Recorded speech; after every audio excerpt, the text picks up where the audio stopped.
Dear students, second year की class में आप आ गए हैं, बहुत बहुत स्वागत। और इस सेकेंड ईयर की जो केमिस्ट्री हमारी ऑर्गेनिक केमिस्ट्री, उसकी फर्स्ट यूनिट है हमारे पास अल्कोहल एंड इपॉक्साइड्स एंड फिनॉल। और ये चैप्टर स्टार्ट करें हम। सबसे पहले जैसे कि आपको पता ही है अल्कोहल के बारे में। अल्कोहल इस तरीके का फंक्शनल ग्रुप है जहाँ पर ऐसा कंपाउंड जिसमें OH ग्रुप अटैच्ड है कार्बन से, और उसे आप कहते हो this is known as alcohol. अब अल्कोहल के बारे में बहुत सारी डिटेल, चाहे उसकी डेफिनेशन हो, उसकी प्रॉपर्टी हो, केमिकल रिएक्शंस हो, फॉर्मेशन हो, ये सारी चीज़ें अपने लोअर क्लास में पढ़ चुके हो। और अब जो हम स्टार्ट करने जा रहे हैं अपने इस लेक्चर के अंदर, वो है अनसैचुरेटेड अल्कोहल्स के बारे में, डाईहाइड्रिक एंड ट्राईहाइड्रिक अल्कोहल्स के बारे में। ये सारा जो सिलेबस सेकेंड ईयर में है अपना, उसे हम कवर करेंगे। तो आज जो मैं स्टार्ट कर रही हूँ वो है सबसे पहले ग्लाइकोल के बारे में, जिसकी कंटेंट हमें क्या क्या पढ़ने हैं। फर्स्ट हमने देखना है इसका डेफिनेशन क्या है, नॉमेनक्लेचर, प्रिपरेशन एंड प्रॉपर्टीज। तो इन चार अपने हेडिंग में ये पूरा का पूरा अपना ग्लाइकोल कवर होगा। तो सबसे पहले हम देखते हैं ग्लाइकोल की डेफिनेशन क्या है। Alcohols containing more than 2 OH group called glycol, यानी ऐसा अल्कोहल जिसमें 2 OH ग्रुप प्रेजेंट है उसे ग्लाइकोल के नाम से जाना जाता है। अब ये जो पोजीशन है OH ग्रुप की, ये एक ही कार्बन पे भी हो सकती है और 2 अलग अलग कार्बन पर भी हो सकती है। हमने जो पढ़ना है हमारे सिलेबस के अकॉर्डिंग वो है vicinal glycol, means 2 carbon adjacent carbon atom पर जो OH ग्रुप लगा हुआ है उसे हम कहते हैं ग्लाइकोल, विसिनल ग्लाइकोल। 1,2 डायल भी हम कहते हैं, नॉमेनक्लेचर में भी हम देखेंगे इसको।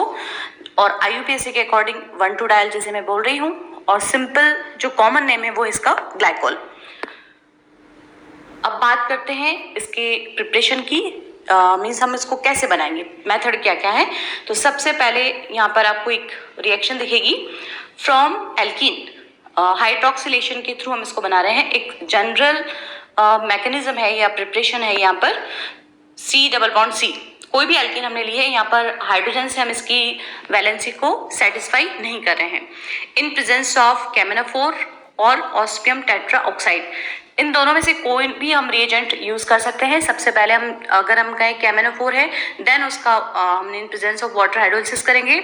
तो यहाँ पर ये जो डबल बॉन्ड है वो ब्रेक होकर के बिल्कुल सैचुरेशन की कंडीशन में आएगी और दोनों ही अलग अलग कार्बन पर OH ग्रुप अटैच्ड होगा। और डिजायर्ड प्रोडक्ट कौन है हमारा, ग्लाइकोल, वो हमको मिलता है। तो इस तरह से एल्कीन से जब हम बनाते हैं ग्लाइकोल को, तो किसी भी एल्कीन की रिएक्शन पोटेशियम परमैंगनेट या फिर ऑस्मियम टेट्रा ऑक्साइड के साथ हम करते हैं वाटर के साथ में, तो हमको एल्कीन का एक तरह से हाइड्रोक्सिलेशन होकर के ग्लाइकोल मिलता है। दूसरा हम देखते हैं मैकेनिज्म या इसका प्रिपरेशन का मेथड क्या है, from 1 to di halo alkenes and halo alcohols. अब यहाँ पर भी एक जनरल प्रेजेंटेशन है। एल्कीन हमने ली है RCH double bond CHR। R का मतलब यहाँ पर क्या है, हम CH3 लगा सकते हैं, चेन बढ़ा सकते हैं, कुछ भी हम यहाँ पे लगा सकते हैं। अब ये कह रहा है 1 to डाई हेलो एल्केन्स, तो क्या कर रहे हैं हम यहाँ पर, Br2 हमने लिया है और Br2 यानी कि ब्रोमीन हमने लेकर के ये जो डबल बॉन्ड है कार्बन कार्बन के बीच में ये ब्रेक होगा और इस तरह से ये हमको 1 to डाई हेलो एल्केन मिल रहा है।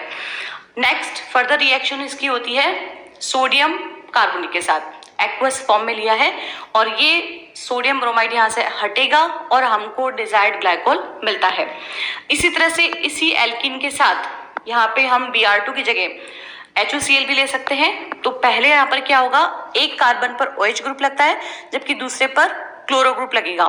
सेम हम कह रहे हैं एक्वस सोडियम कार्बोनेट की जगह यूज हमने किया है सोडियम बाइकार्बोनेट और ये इसको चेंज करेगा ग्लाइकोल के अंदर। तो दो हमने यहाँ पर अभी प्रिपरेशन देखी है। फर्स्ट हमने बात करी थी एल्कीन से और दूसरा हमने कहा है हेलो एल्केन से के साथ में। आगे हम देखते हैं कार्बोनिल कंपाउंड से कैसे हम ग्लाइकोल को बनाएंगे। तो उसके लिए यहाँ पर एक एसीटोन जैसे हमने को दिख रहा है CH3C डबल बॉन्ड CH3 और 2 स्टेप में रिएक्शन होगी। फर्स्ट हम ले रहे हैं मैग्नीशियम और बेंजीन, बेंजीन यहाँ पर एज अ सॉल्वेंट काम करेगा। नेक्स्ट हम उसका करते हैं हाइड्रोलिसिस और ये बनता है पिनेकॉल। एक स्पेशल एग्जाम्पल है ये पिनेकॉल, अपने सिलेबस में भी है, नाम से है पिनेकॉल, पिनेकोलोन रीअरेंजमेंट। उसको पूरा डिटेल में आपको एक्सप्लेन करूंगी। अभी सिंपल जो रिएक्शंस चल रही है उसको हम यहाँ पे देख रहे हैं। तो इस तरह से ये कंपाउंड बनता है। अब बात करते हैं ग्लाइकोल के प्रॉपर्टीज की।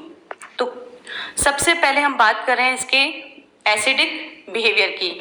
आप सबको पता है अल्कोहल वीक एसिड के फॉर्म में भी हम उसको देखते हैं कि एक दुर्बल अम्ल की भांति अल्कोहल व्यवहार दर्शाता है।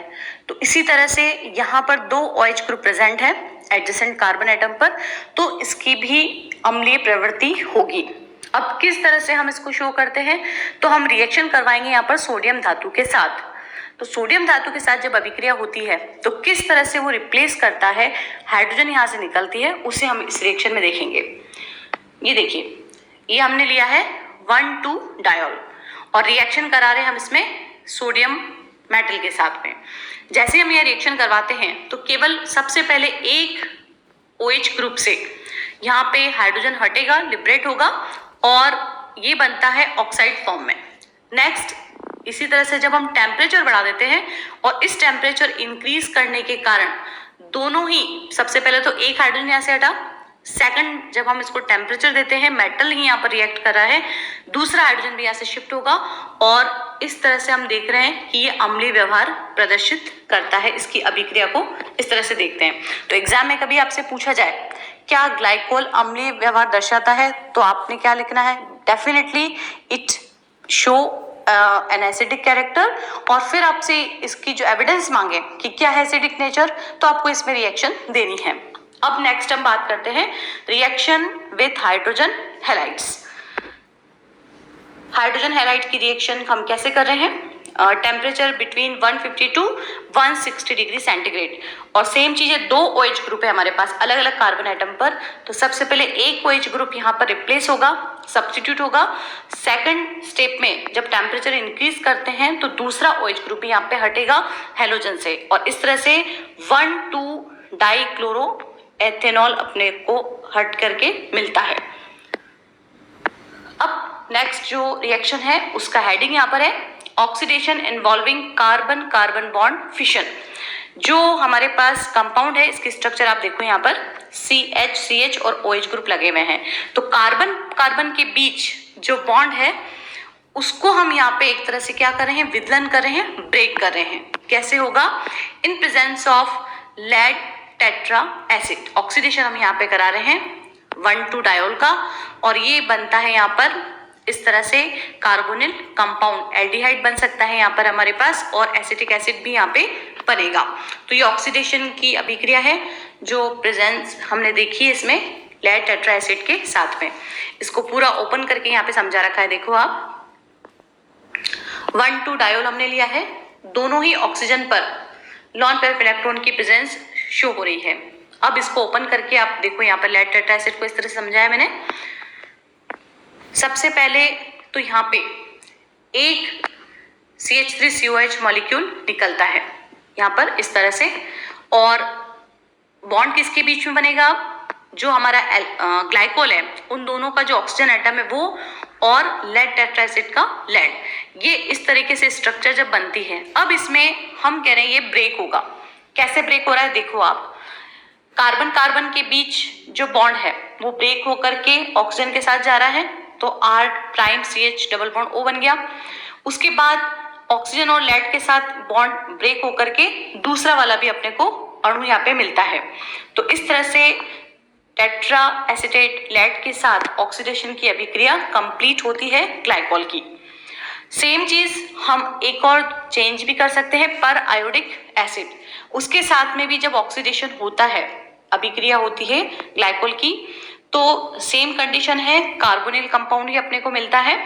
ये देखो ये इस तरह से रिएक्शन शो कर रहा है और जब एग्जाम में भी आ जाए कि ऑक्सीडेशन के कोई एग्जाम्पल अपने को देने हैं तो आप दोनों इसको बता सकते हो।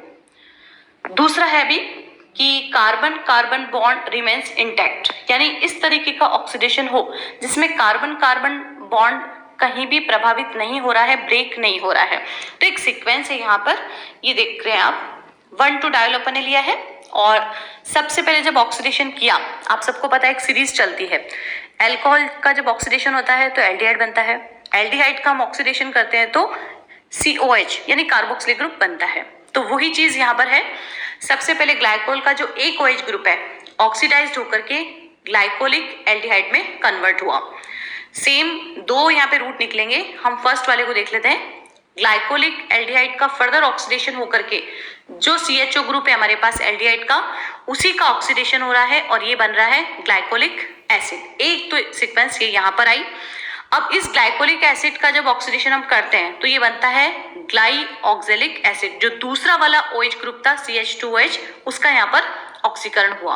अब दूसरा रूट कौन सा निकल रहा है, वो है ग्लाइकोलिक एल्डिहाइड का। आप देखो यहाँ पर ग्लाइकोलिक एल्डिहाइड में यहाँ पर एक CHO है और दूसरा CH2OH है। जब हम इसका ऑक्सीडेशन करते हैं तो CH2OH भी ऑक्सीकृत होकर CHO में कन्वर्ट होगा और इसको हम नाम देते हैं ग्लाइऑक्जेल। ग्लाइऑक्जेल में अब दोनों ही CHO समूह आ गए हैं। जब हम ऑक्सीडेशन कर रहे हैं तो ये बना ऑक्जेलिक एसिड और सेम ग्लाइऑक्जेलिक का भी जब ऑक्सीकरण करते हैं तो ऑक्जेलिक एसिड अपने को फाइनल में प्रोडक्ट के रूप में मिलता है।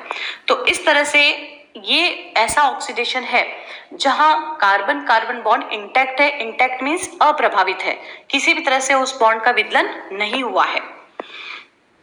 अब यहाँ पे एक और केमिकल प्रॉपर्टी की हम बात करते हैं, ग्लाइकोल की ही चल रही है। डिहाइड्रेशन यानी कि निर्जलीकरण, जिसमें पानी का अणु बाहर निकलेगा। अब ये जो हम अभिक्रिया करवा रहे हैं 1,2 डायोल की, ये अभिक्रिया हो रही है जिंक क्लोराइड के साथ में। Dehydration of 1,2 diol with different reagents yields different products। अलग अलग प्रोडक्ट अपने को मिलते हैं। एग्जाम्पल के तौर पे यहाँ पे बता रहे हैं, जैसे 1,2 डायोल को जब गर्म करते हैं फॉस्फोरस पेंटाऑक्साइड के साथ या फिर एनहाइड्रस जिंक क्लोराइड के साथ, तो यहाँ पर एक तरह से बीटा एलिमिनेशन होगा और हमें एक प्रोडक्ट मिलता है CH3CHO। इस सीक्वेंस को हम देखें, यहाँ पर सबसे पहले जिंक क्लोराइड के साथ रिएक्शन हुई है और ये एडक्ट फॉर्म में बना है। ऑक्सीजन पे पॉजिटिव चार्ज क्यों है, क्योंकि इलेक्ट्रॉन पेयर जिंक क्लोराइड को यहाँ पर डोनेट हुआ है। अब यहाँ पे चूंकि ये बहुत ही अनस्टेबल तरीके का प्रोडक्ट बन रहा है, एक्रोलिक एसिड भी अपन बोलते हैं इसको, और ये अरेंज होकर के CH3CHO में हमको मिलता है, दैट इज एसिड एल्डिहाइड। तो ये जो अभिक्रिया है ये कहलाती है डिहाइड्रेशन की। एक और हम बात करें यहाँ पर रिएक्शन को, अरेंजमेंट को, अबाउट हाई टेम्परेचर जो हमने लिया है और वाटर मॉलिक्यूल निकलेगा। तो देखो अरेंजमेंट कैसा है इसका, जैसे ही 1,2 डायोल को हमने हाई टेम्परेचर पे गर्म किया है, वाटर यहाँ पे निकला है और ये बना है इथाइलिन ऑक्साइड, जिसे हम इपॉक्साइड से बोलते हैं। और इसको भी एक तरह से ये जो प्रॉपर्टी हो गई है ग्लाइकोल की, इथाइलिन ऑक्साइड के लिए मैकेनिज्म हो गया है प्रिपरेशन के लिए या फॉर्मेशन हो गया है। तो कई बार रिएक्शन बहुत सारी देखने में लगता है कि हाँ बहुत सारी रिएक्शन हमको पढ़नी है, लेकिन वो रिपीट होती है। तो अभी रिएक्शन आप देखो कि कम हो गई है, हमको इपॉक्साइड पढ़ना ही है, उसके फॉर्मेशन में इस रिएक्शन को हम दोबारा से पढ़ेंगे। यहाँ हमने लिया है सेम सल्फ्यूरिक एसिड की प्रेजेंस में दो हमने यहाँ पे लिए हैं 1,2 डायोल के मॉलिक्यूल्स और ये बनेगा यूजफुल सॉल्वेंट डाईऑक्सिन। तो बहुत ही सिंपल चैप्टर है, अल्कोहल से रिलेटेड हमने जो बात करी थी, डाईहाइड्रिक अल्कोहल की, ग्लाइकोल की डेफिनेशन हमने देखी, इसका नॉमेनक्लेचर आपने देखा, बहुत शॉर्टली है क्योंकि बहुत छोटा सा टॉपिक है। नेक्स्ट हम बात करें इसकी प्रॉपर्टी की, जो केमिकल बिहेवियर हमने देखे। तो नेक्स्ट जो हम बात करेंगे वो है ट्राईहाइड्रिक अल्कोहल और vinyl alcohol, allyl alcohol, alpha beta unsaturated alcohols के बारे में और एल्डिहाइड कीटोन के बारे में, और दूसरा हम बात करेंगे इपॉक्साइड्स के बारे में। जो इसमें छोटे छोटे टॉपिक्स हैं उसको इंक्लूड करके हम बाद में फिनॉल को पढ़ेंगे। कोई भी दिक्कत हो तो आप पूछ सकते हो। थैंक यू सो मच बच्चों।